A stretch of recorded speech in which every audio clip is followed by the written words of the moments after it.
À 7h46, l'interview Vérité d'Europe 1. Maxime, vous recevez ce matin le groupe L.I.J. 3 lettres, leurs initiales, 3 filles, un trio musical, voix, percussion, contrebasse. Lucie, Elisa, Juliette, bonjour. Salut. Je ne me suis pas trompé dans les prénoms. Pas du tout. Non. Merci d'être avec nous ce matin sur Europe 1. Si je dis que votre histoire, c'est l'histoire de 3 amis d'enfance qui montent un groupe et qui ont du succès très vite, est-ce que c'est bien résumé ? Oui. Pas mal, ouais. Ouais, c'est plutôt bien résumé. Elles ressemblaient à quoi les premières répétitions ? Il y avait quelle répétition? pas de répétition. Les premières fois où vous avez joué ensemble ? C'était dans un café à Saint-Denis. C'était Où, quand ? C'était en 2012. 2012 et demi, milieu de l'année 2012. Ouais. Et ça ressemblait à quoi à l'époque alors ? Bah, c'était pareil. Voix violoncelle, sauf que Juliette, elle jouait de la guitare aussi. Qu'est-ce qui a fait que pour vous ça a marché ? J'ai une petite idée, mais qu'est-ce qui a fait que vous, on vous a repéré ? C'est les dreads de Juliette. Ça. Je pense que c'est le violoncelle qui est un peu, violoncelle-voix, c'est une formule un peu inédite. Après, on a eu aussi beaucoup de chance. On a posté une vidéo au bon moment. Il y a une personne, notamment la journaliste du Time, qui est tombée dessus et qui nous a fait un superbe article. Donc je pense que c'est de la chance, quoi, La aussi. vidéo, évidemment, on va devoir l'écouter cette chanson. Écoutez. Allez.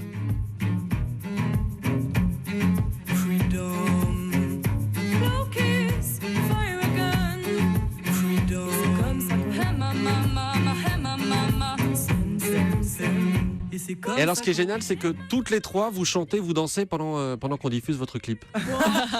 Bah, on chante et on danse tout le temps, en fait. Ouais. N'importe quelle musique, c'est vrai qu'on...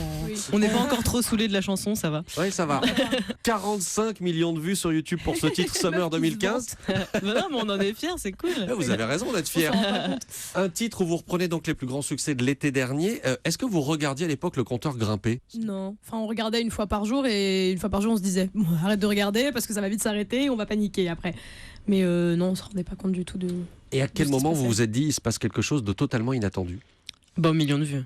1 million ? Ouais, à 1 million, ouais, on s'est dit, oulala, là c'est très bizarre là. Qu'est-ce qui se passe ? C'est parce qu'avant on avait publié des vidéos et ça marchait pour nous, ça marchait énormément déjà. Sur Stromae, on avait eu 100 000 vues, c'était déjà énorme.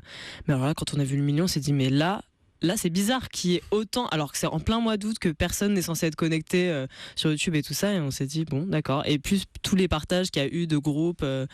Oui, je crois que quand les David Guetta, Nicki Minaj, T.I. et Ashton Kutcher, ils ont partagé le truc, là on s'est dit non, là c'est pas normal.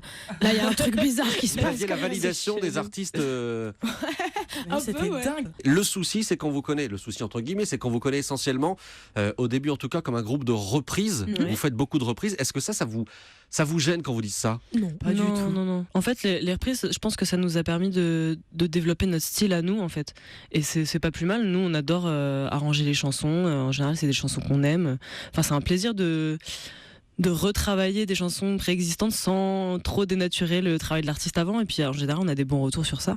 Joey Starr il nous a déjà dit qu'il avait bien aimé notre cover de Sense and Style par exemple. Donc Consécration on est super fiers. Et après non c'est pas grave. C'est ça Alors, qu'on aime. il y a un album qui est sorti. Mhm. Vous en êtes à 250 000 exemplaires. J'espère que je me trompe pas dans les chiffres. C'est ça. On est bien. C'est affolant, non, de Ah oui, c'est passer affolant, comme oui. ça en quoi, en l'espace de un peu plus de 6 mois, Ouais. d'une vidéo sur YouTube à 250 000 albums vendus. Oui, là tu te dis mais je suis un imposteur. Le syndrome de l'imposteur arrive à grands pas. Quoi. C'est Tu te comme ça dis, que vous le vivez. Qu'on le vivait au début et en fait après on a pris un peu de recul en se disant mais on Tant pis. faut en profiter quoi. ouais. C'est une chance absolument incroyable de vivre ce qui nous arrive et il faut qu'on mette les 2 pieds dedans. Donc on fonce. Mais de se dire que ça peut repartir aussi vite que c'est arrivé quoi. Ça, vous l'avez en tête. Ah oui bien sûr. Complètement. Mais oui. on est encore en train de se dire que ça va s'arrêter en fait. Quand le Summer 2015 il a explosé, je me souviens que moi j'étais méchante avec elle. Tous les jours elle était là, mais regarde. Et moi je la regardais. Genre, mais t'inquiète, demain ce sera fini, il y aura plus rien. C'est qu'un feu de paille, c'est qu'un petit buzz. Et au bout de 3 mois elle me regardait, j'aurais dit bon ok ça va, ok, maintenant va falloir travailler les meufs parce que bon, c'est plus pareil. Non, on garde du recul ouais. L'album que vous venez de sortir, il s'appelle En attendant l'album. Ouais. C'est vraiment Puis-je avoir une explication ? En attendant l'album de compo en fait. C'est ça, Tout parce que c'est simplement. encore un album avec beaucoup de reprises, mais pas que. Mais bah, J'ai la dalle ce soir. J'ai la dalle ce soir. Je boufferai n'importe quoi, même du fond de tiroir. Je veux tout ce que t'as, surtout t'as. Pas le temps de m'asseoir. Je m'arrangerai, servez-la moi sur le comptoir. C'est votre premier single qui s'appelle La Dalle. Pourquoi La Dalle ? pour les dalleux. Les dalleuses. Ceux qui ont faim. il y a un peu de 300 à cette chanson on va dire. Ouais. Il y a la bouffe. Voilà. Il y a le sexe un peu sale et en fait il y a le harcèlement de rue aussi. Qui est la vraie signification Ah oui. de la Ouais. chanson. D'accord. On a essayé de se mettre à la place des mecs qui nous sifflaient dans la rue, nous regardaient comme des gros morceaux de viande, et on s'est dit mais qu'est-ce qu'ils attendent en fait, et c'est la dalle. Voilà, Et ça a donné la Qu'est-ce dalle. que ça ferait si des filles en parlaient? Et on parlait crûment. Ça tombe bien qu'on bifurque sur des sujets de société, parce qu'il y a une sorte de tradition en France où les journalistes adorent poser des questions d'actualité aux artistes. Est-ce que vous êtes à l'aise avec ça? On est des Ça musiciennes, dépend. on a 22 ans et je pense qu'on est toutes les trois d'accord pour se dire qu'on n'ira jamais mettre le nez pleinement dans la politique, parce que de un, on n'en connaît pas assez, et de deux, c'est très difficile de se positionner. Mais On a vous des dites opinions, hein, mais Évidemment. vous avez 22 ans. Si je vous demande par exemple si vous soutenez le mouvement qui est en train de naître dans les facs, dans les lycées, contre la loi El Khomri, qu'est-ce que vous répondez? j'ai pas lu la loi en elle-même, et je crois que c'est pas top. Non, moi j'ai lu pas mal On n'a pas d'articles. trop envie et- de parler de ça parce qu'on veut pas trop se mouiller, mais Bon, après, moi je vous avoue, cette loi-là, c'est pas un sujet sur lequel j'ai peur de me mouiller, parce qu'à partir du moment où on demande à des mineurs de bosser 40 heures par semaine sans faire appel à la loi du travail, on a des droits de l'homme et on a une loi du travail, c'est fait pour ça. Je pense que n'importe qui de n'importe quel parti politique avec un minimum de bon sens se dirait on ne peut pas bosser 60 heures par semaine en supprimant les heures supplémentaires. S'il y en a qui veulent bosser de 7h du mat à minuit et qui trouvent ça tout à fait normal de pas être rémunéré pour, moi je pense qu'au bout d'un moment la santé elle est aussi remise en question, quoi. Là, vous venez d'entamer une nouvelle tournée. Vous serez d'ailleurs ce soir à la Cigale. Qui vient vous voir? Notre famille. Et nos copains. Il va falloir un peu plus de monde que ça. La famille et nos copains. Bah, il y a plein de gens. C'est ouais, incroyable. notre public est hyper éclectique et c'est trop bien. Il y a fou. vraiment toutes les générations.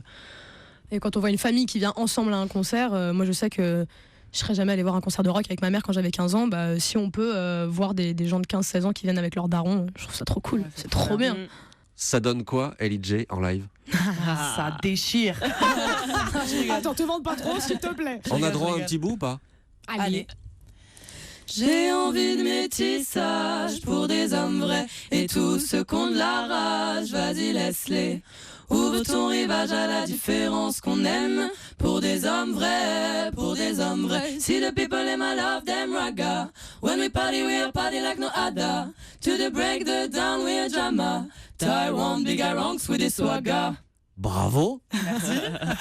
Bravo, ça réveille. Merci beaucoup. Merci Lucie, merci Elisa, merci Juliette. Merci beaucoup. Merci à vous d'être venus nous voir ce matin Avec sur Europe plaisir. 1. Merci, bonne journée. Merci. Les LIJ, chant, percussion, violoncelle sont donc ce soir en concert à la Cigale à Paris, à Rouen le 22 mars, à Reims le 29 et retour à Paris à l'Olympia le 27 mai, plus 3 dates en octobre.